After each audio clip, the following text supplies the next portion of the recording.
Alright, let's dive into this YouTube video that really caught my eye. Oh yeah, it's called I Died in Ants. What Jesus revealed about black people will shock you. Jesus NDE, terrifying testimony. And it's from this channel called Esoteric Uplift. Okay, yeah, I think I've seen that one floating around. Yeah, it's pretty intense stuff. Near-death experiences, spiritual revelations, all that. But what really got me was how this woman, Jessica, connects her experience to this whole narrative about black people and their history and their future. Huh.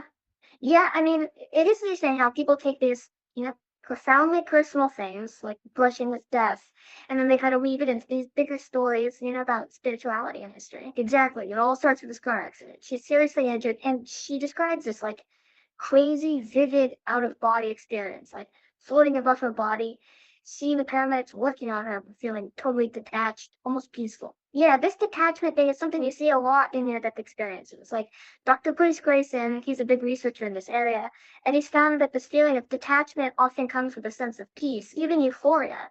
Sounds kind of like what Justice described. Right. And then, boom, the tunnel of light. She describes it in such detail, like moving towards this bright light, feeling drawn to it, even seeing other souls along the way. It's like she's hitting every classic NDE trope. It's wild how consistent these elements are across so many different NDE accounts. Like in the Handbook of Near-Death Experiences, Dr. Jeffrey Long analyzes thousands of cases, and you see these recurring patterns, like the tunnel of light, the out-of-body feeling, over and over again. Okay, but here's where it gets really interesting. At the end of the tunnel, she encounters Jesus. And it's not just a quick, hey, she talks about this overwhelming feeling of love, peace, understanding the whole shebang. This divine figure encounter, usually Jesus, it's a common thing in NDEs. Even for people who aren't, devout Christians, it's like it goes beyond just religion and taps into some deeper human need to connect with the divine. And it's Jesus who tells her, you were not here by accident, Jessica. Basically telling her that there's a deeper meaning to all this, a purpose she needs to find. Oh, wow. Yeah, that statement is like a turning point. It sets the stage for everything she talks about later, and it gives it this feeling of divine authority. It's like she's been given a mission, something to do based on this crazy experience. And that leads us to the core of the video. The revelations about black people. Jessica gets all these visions, all about black people's history and destiny, and they're all tied to this idea of spiritual power, chosenness, and this constant struggle against oppression. Right. So now her personal story is mixing with these bigger historical and spiritual themes.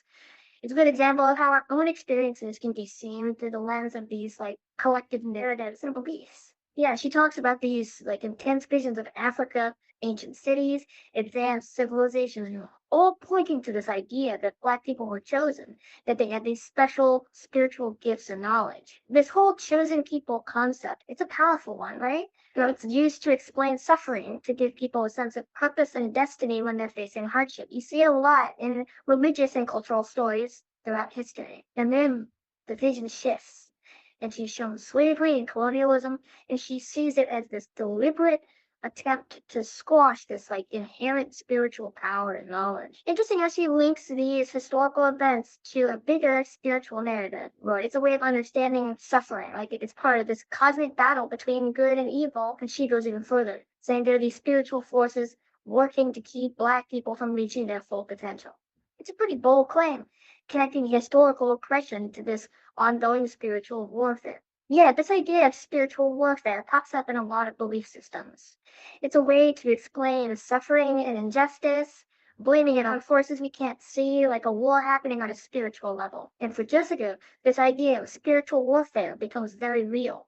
In the next part of the video, she talks about facing resistance, in which she believes are actual spiritual attacks after she starts sharing her story. Okay, now this is where it gets really interesting. It makes you think about how belief works, how our ideas can shape what we see as real. Is she seeing what she wants to see, or is something bigger actually happening? So she's putting her story out there, and suddenly things start to get, a little creepy. She talks about people close to her, loved ones not believing her, saying she's making things up. And then there's all this weird stuff that starts happening. People attacking her online.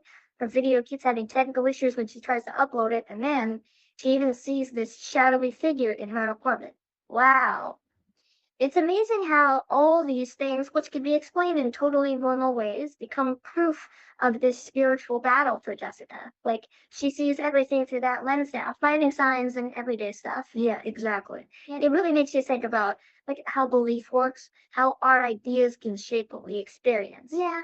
Is she just seeing what she wants to see, or is there something more to it? It's a great question. There's this psychologist, Dr. Elizabeth Loftus, who's done a ton of research on how our memories can change, how easily they're influenced by what people tell us and what we want to believe. Makes you wonder if maybe Jessica's belief in the spiritual war is making her see things differently. Maybe. But for Jessica, there's no doubt in her mind. It just makes her more determined to keep talking about it, even with all this pushback, like for both the real world and the spiritual realm. That's really interesting how, even though people are doubting her, she still holds on to her beliefs so strongly. It shows how powerful personal conviction can be. We as humans can hold on to our beliefs even when they're challenged, find meaning and purpose even when things are tough. Yeah, for sure. And that brings us to her vision of the future now. This is where things get really wild. She talks about this great awakening, like a massive shift in consciousness, with Black people leading the way, bringing the world into this new era of spiritual enlightenment. Ah, this idea of an awakening, it's a classic thing, right? It pops up in so many spiritual and social movements throughout history. It speaks to this deep human desire for change, for a better world, and it often puts a specific group front and center as the ones who will bring about that change. Right, but it's not all sunshine and rainbows. Her vision also has a lot of darkness, like global chaos, destruction, even a spiritual war that decides the fate of humanity. This mix of light and dark, good and evil, it's classic apocalyptic stuff, yeah, it creates this feeling of urgency, like there's a choice to make, embrace the light, but get swallowed by the darkness. It's a powerful way to get people to listen and take action. The way she talks about it, the spiritual war isn't some far off thing.